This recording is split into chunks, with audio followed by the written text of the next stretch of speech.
the head coach of the Kansas City Chiefs and the Super Bowl champions 3 times in the last 5 years. He is Andy Reid, a BYU legend. Coach Reid, great to have you with us once again on BYU Sports Nation. Well, great. I appreciate you having me. It's great to be with you guys. Coach, we feel like we needed to channel the Kansas City / BYU connection, especially with BYU basketball hanging out at the Big 12 tournament. Now, we need to give you a shout out for the lights out read that you did at a previous basketball game. Thought that was super cool. And for what it's worth, I think that was the loudest cheer that we heard from BYU fans the entire night. Well, listen, I appreciate all the blue, man. I love BYU, and I'm glad I could just do a little part there. So, or at least be a little part of it. I know that it's fun for fans to be able to see how connected you are with BYU still to this day. What does it mean to you to still have that connection and to be asked to do fun things like that? Yeah, I love it. It's such a big foundation to where my career's gone. The acquaintances I had there, Coach Lavelle Edwards being one of my mentors and really helping me along the way. So I'm forever grateful to BYU. And I met my wife there, which is probably the biggest thing. And, and 12 grandkids later, we're still going strong. So I owe a lot to BYU.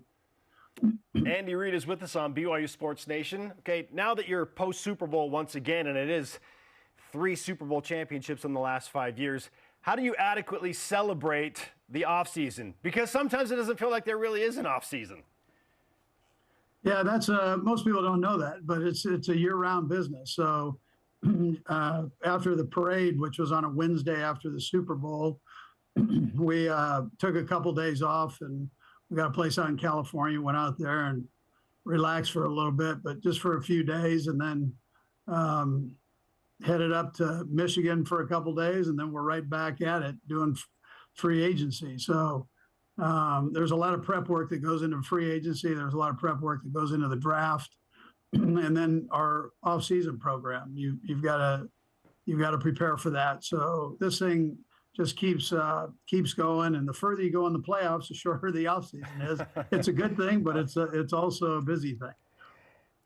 Winning one Super Bowl is difficult. Winning multiple Super Bowls takes it to another level. You've been able to win now back-to-back Super Bowls.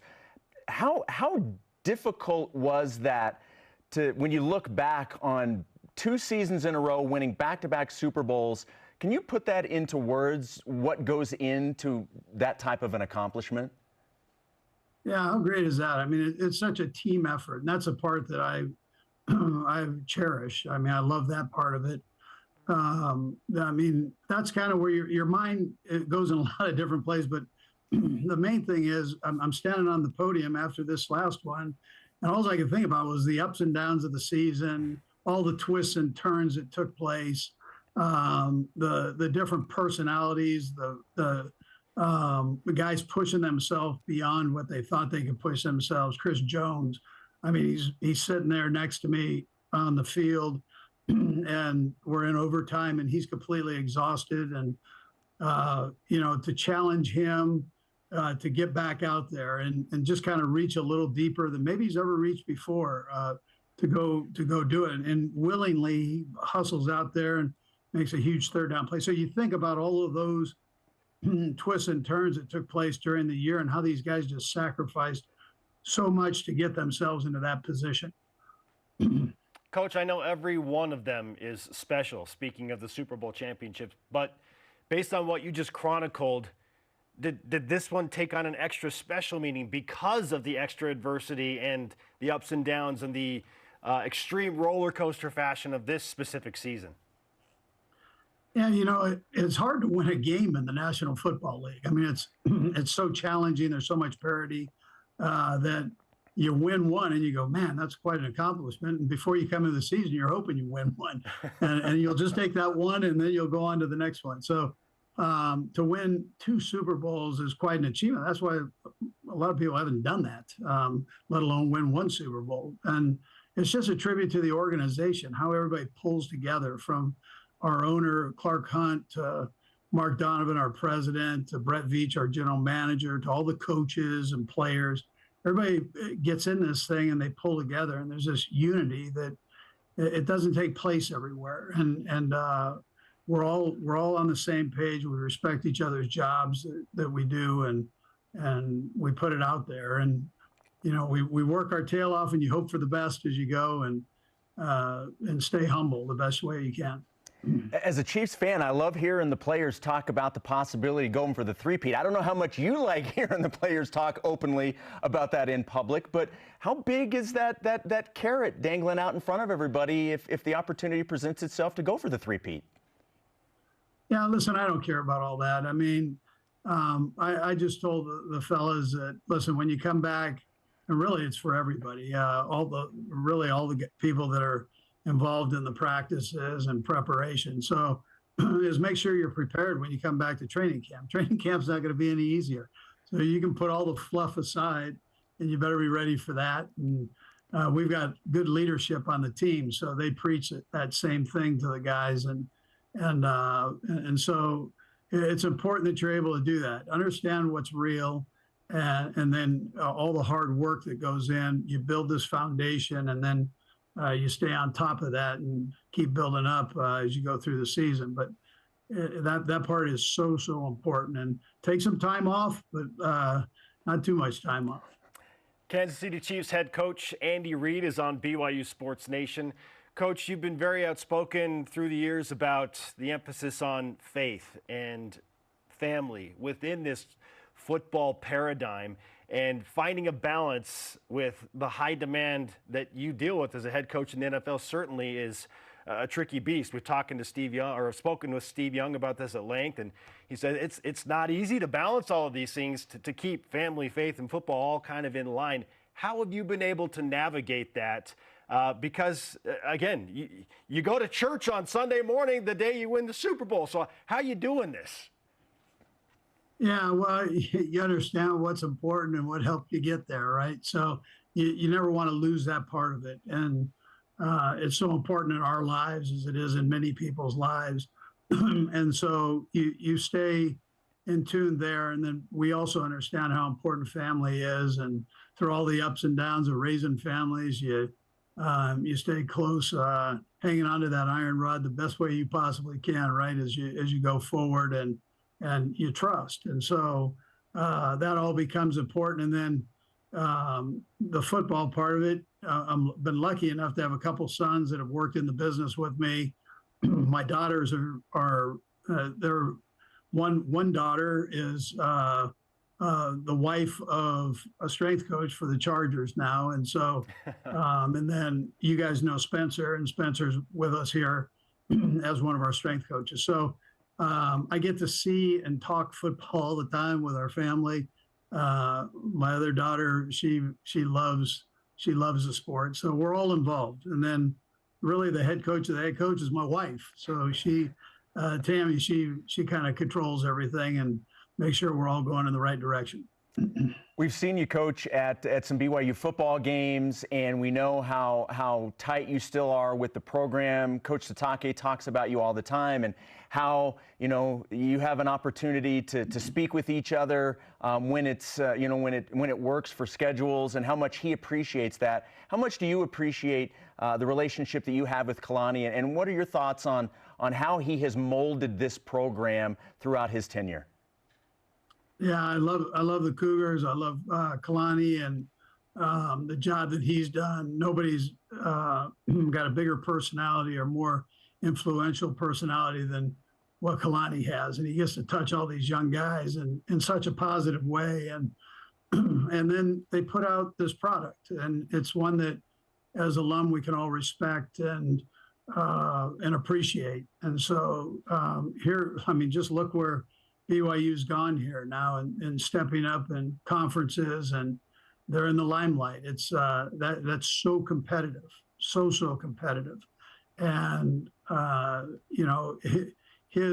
all of this foundation that he has and the strength that he has will even be magnified more going forward here in the next few years.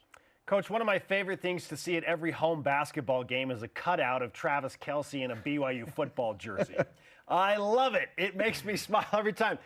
So can you give us the backstory, if you know it, into that bet? Like, who made the bet that made Travis Kelce wear a BYU jersey when the Cougars beat Cincinnati head-to-head?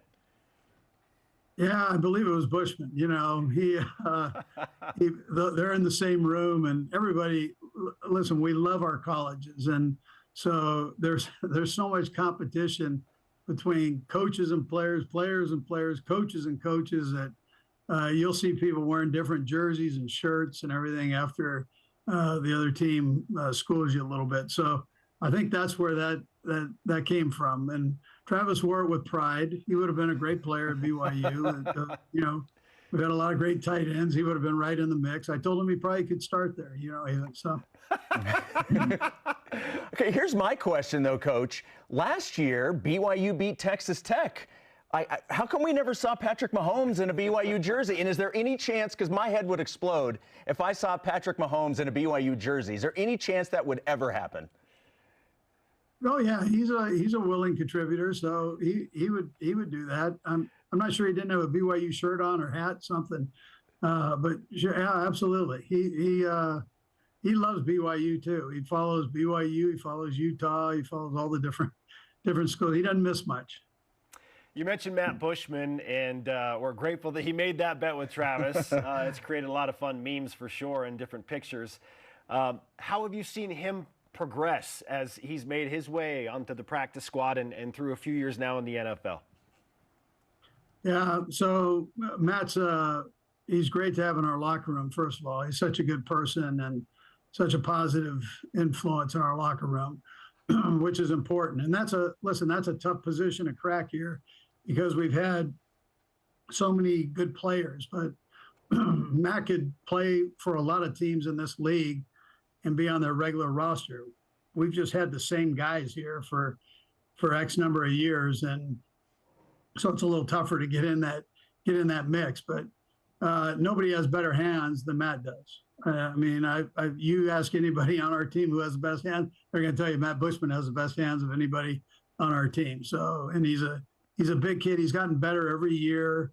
You know, he was banged up a little bit a couple years ago, but he's done just a heck of a job for us. So the sky's the limit for him as he goes forward in this thing. And like I said, there's no better person than him. You mentioned a couple of minutes ago about BYU moving up in conferences, obviously now in the Big 12 conference. What did you make of BYU's first season in the Big 12? And what do you like about that fit with the Cougars in that conference specifically? Yeah, so the Big 12, I mean, you're getting up there now in these power conferences. And so recruiting becomes so important. You have all these NIL rules and all of the stuff that goes along with that. And it's tough. I mean, it's tough. The error margin is so small when you get that competition that high. And so everybody has to raise their game from administration on through. I mean, that's just how this thing works. Coaches, players, it involves everybody. And we're fortunate that Tom Homo is still here and kind of driving that train there. So it's it takes a little bit of time though. And so I was very impressed with how they went about it this year and how competitive BYU was. I think they're right where they need to be, and they just keep adding to it. They got their feet wet with it and a taste of the recruiting part that's going to need to take place, and you know, everything that goes on with when you move up just another level. But at the same time, it's going to attract even greater players than BYU already has, which is kind of a neat thing, and it brings in the revenue part of it. And it's just, I think it's just a win-win all the way around. And we're in this thing for the challenge, and this is a great challenge. It's a great challenge for the Cougs, and I know good things are coming here, man. Andy Reid is on BYU Sports Nation. It was fun to watch BYU make their debut in Kansas against the Jayhawks. They didn't win in football, but they won in basketball, which was very special. And so I know the BYU fans in Kansas were wearing their blue extra bright the day after they won at Fog Allen Fieldhouse. Now, I do want to rewind to the football contest because the next day, this young woman named Taylor Swift shows up at your home game, and the football world exploded collectively. Coach, you're a master at balancing things.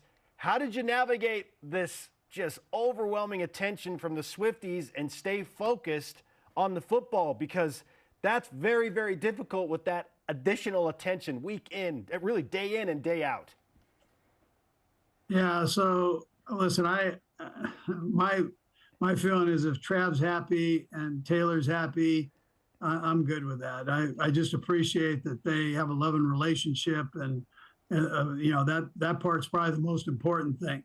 The rest of it's easy because she handles herself as you would expect, the right way, and she's a fan. I mean, she loves watching the team play, and it's almost an escape for her that way, where she doesn't have to be on the, you know, in the spotlight, and she can just sit back and watch these games, and she really gets into it. Her dad was a football player, so yeah, she kind of knows how this thing works. And her dad was a big Eagles fan, so I got to know him when I was back in Philadelphia, and she was just starting off at that time. And she's, you know, I mean, she's turned in. I mentioned this to one of the media fellas that since the Queen has passed away, she arguably is the most famous woman in the world. And for her to be at our games and to bring that to the National Football League. I mean, think of all the young ladies that now have an opportunity to jump on and learn the game. And that's a positive for the National Football League. And she just handles herself, with such grace. The Big 12 Conference is going to be changing again heading into next year. And while BYU and Utah have not been in the same conference for over a decade, that's going to change in the next couple of months. What do you make of the Cougars and the Utes being back in the same conference? Listen, I love that rivalry. I mean, there's nothing like it. I'm friends with Kyle Whittingham. I actually have his son Alex on staff here. And so one of my sons graduated from there. So I follow Utah. I understand the rivalry. Coach Edwards, one of the last things he told me, just don't pick a team with red, and I ended up going here. He still supported me, so I was happy about that. But, that I still have that issue with the red part. So I get it. And I love the competition with between BYU and Utah. It's such a phenomenal rivalry. People don't understand that. But now it will be brought and magnified even more now that we're in this big conference. And I just think those battles are so great right there. And the proximity, obviously, is what drives that rivalry, and the recruiting part, the aspect of it, who gets who, and it's fun to follow. Just it's really a neat deal. We've clarified several times on this program that the cherry red of the Kansas City Chiefs is 100% acceptable. It's not the crimson red of Utah. So we've labeled it correctly, Coach. Spoken by a true Chief fan. Right? Hey, trust me, if this were Ute red, this Chief shirt would not be on me right now. I can promise you that. Oh, no, I hear you. Great stuff. All right, Coach, we'll finish with this. As BYU pushes forward, and they're trying to make a name for themselves again on the national scene. They're already a national brand. They have such a great history. As part of your history, when you look back at BYU football and your time here, what's your favorite BYU football memory that you experienced? Oh boy. Well, first it would be meeting Coach Edwards. I mean, there's no better human being than him, no better football coach than him, and the things that he taught me, I've carried throughout my career, just on how to handle people, how to handle a team. Nobody did it better than him. And then all the coaches that I had were great. So, and the players, I've still got friends around the country that I played with. We capped it off with a nice win against SMU in the Miracle Bowl, and those are the highlights that I take. I mean, there a lot of things in between, a lot of great games in between that, and fun experiences. But from the football standpoint, those were kind of the primary things that I think we all take from BYU. Coach, it's been a pleasure to have you on BYU Sports Nation. Once again, we know how unbelievably busy you are and successful you are, but you're always so gracious to take some time with us. So great to have you on the program. Thank you so much. Thank you, Coach. Well, I appreciate you guys. You do a great job. And I appreciate that, too, on how professional you are and how you handle all this.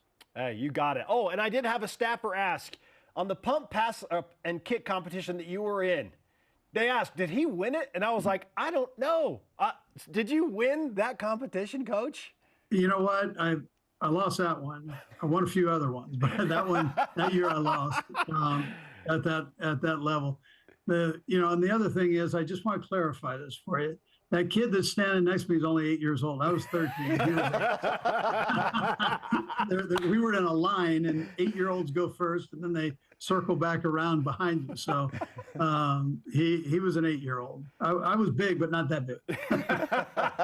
Oh, great stuff. I'm so glad I got that question in at the end to clarify that. Coach, have a great time. Cheer on the Cougs in Kansas City for us at the Big 12 basketball tournament, and can't wait to see you again soon. Absolutely. Go Cougs. You got it. Andy Reid with us on BYU Sports Nation. Wow.